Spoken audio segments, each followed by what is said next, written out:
ये हमारा आखिरी चैप्टर है और उसका पहला टॉपिक हमारे पास है तलबीस के ज़रिए सीखना। तलबीस को इंग्लिश में सिमुलेशन कहते हैं ना। सिमुलेशन ये होता है कि किसी चीज़ की हूबहू नकल करना।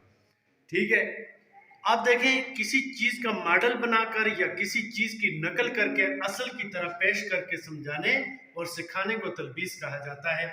आप देखें, आप सूरज जो है पूरे का पूरे सूरज पे जाके या सूरज को आप देख नहीं सकते हैं, उसका मॉडल बनाएंगे और कहेंगे कि सूरज में ये रिएक्शन होते हैं, इस तरह हाइड्रोजन हीलियम में चेंज होती है, इसमें फिशन और फ्यूजन रिएक्शन होता है, तो तब जाकर ये लाइट हम तक इस तरह आती है, उसमें इतनी हीट पैदा होती है। मसलन लंगड़ा के चलना, एक आदमी लंगड़े आदमी की नकल करता है, किसी की पैरोडी करना वगैरह तलबीस है।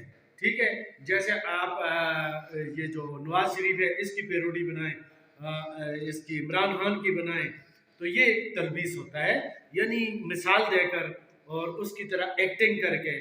ठीक है, ये तलबीस होता है। आमतौर तलबीस उस चीज के लिए इस्तेमाल होती है जिसको अमली तौर पर करना मुमकिन नहीं होता, जैसे पूरी जमीन को सामने रखना मुमकिन नहीं है, इसके लिए आप क्या करते हैं, ग्लोब इस्तेमाल करते हैं। इसी तरह निज़ाम शमसी के लिए मॉडल बनाते हैं। ऐसा नहीं हो सकता कि सूरज है और सूरज के साथ जी ये मरीख है, ये मुश्तरी है, ये ज़मीन है, तो वो आपको नज़र आ रही है जी, इस तरह नहीं होता। तो उसके लिए तलबीस के फायदे क्या है? तलबीस से किसी भी चीज़ को बेहतर तौर पर समझाया और सिखाया जा सकता है। यह एक अमली मश्क होती है, इससे बेहतर तौर पर सिखाया जाता है। खास कर ये बच्चे या कम्युनिटी के जो अनपढ़ लोग होते हैं ना, उनके सामने जब ऐसी चीज़ें पेश की जाती हैं वो बेहतर तौर पर समझ जाते हैं। ठीक है, आगे तलबीस की मिसालें ये हैं, कुदरती आफात से निपटने के लिए इसकी मशक़ें की जाती हैं। मसलन अगर जलज़ला आ जाता है तो जलज़ला की आप प्रैक्टिस ये करेंगे कि कैसे बच्चे जो हैं वो ये छतों से दीवारों से दूर रहकर एक ग्राउंड में कैसे जम होंगे, उसके लिए सीटी बजाते हैं या घंटी बजाते हैं, तो इसका भी तरीका है। फिर कोई ज़ख्मी हो जाए तो उसको एक बंदा ज़ख्मी होता है और फ़ौरन आकर उसकी जी पट्टी बांध दी जाती है और उसको स्ट्रेचर पर उठाया जाता है, अमली मशक़ें की जाती हैं।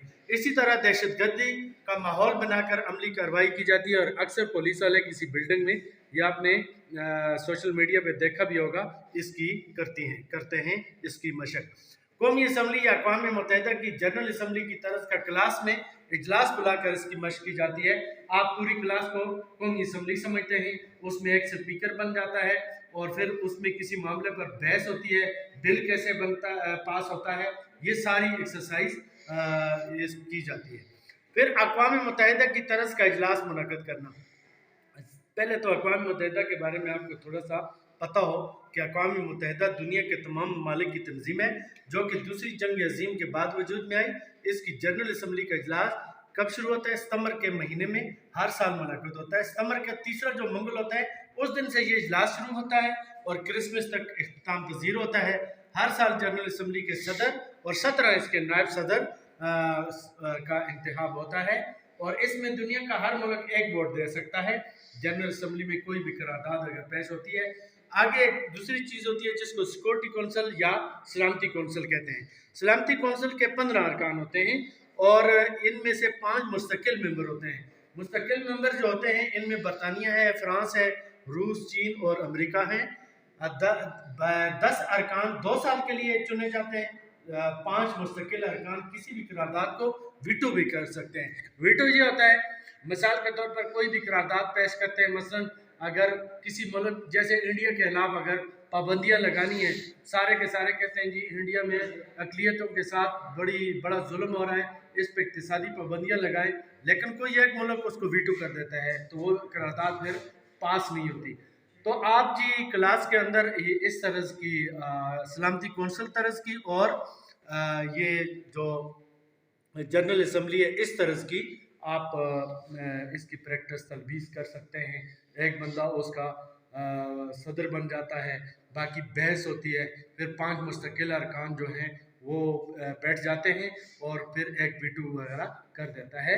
इस तरीके से आप मामूली तौर पर देख सकते हैं कि कैसे होता है। आजकल तो बड़ी आसानी हो गई है, सोशल मीडिया आ गया है, आप उसके लाइव इजलास देख सकते हैं, उसका तरीक़ाकार देख सकते हैं। अभी तो ये मसला भी नहीं है। अक़वाम मुत्तहिदा की तरज का इजलास बुलाकर इसकी नकल करके इसको आसानी से समझा जा सकता है कि किस तरीके से यहाँ पे कार्रवाई होती है और पूरी दुनिया की ये जो तंजीम है किस तरह काम करती है। ठीक है, आज हमारा ये टॉपिक था, मैंने आपको बताया।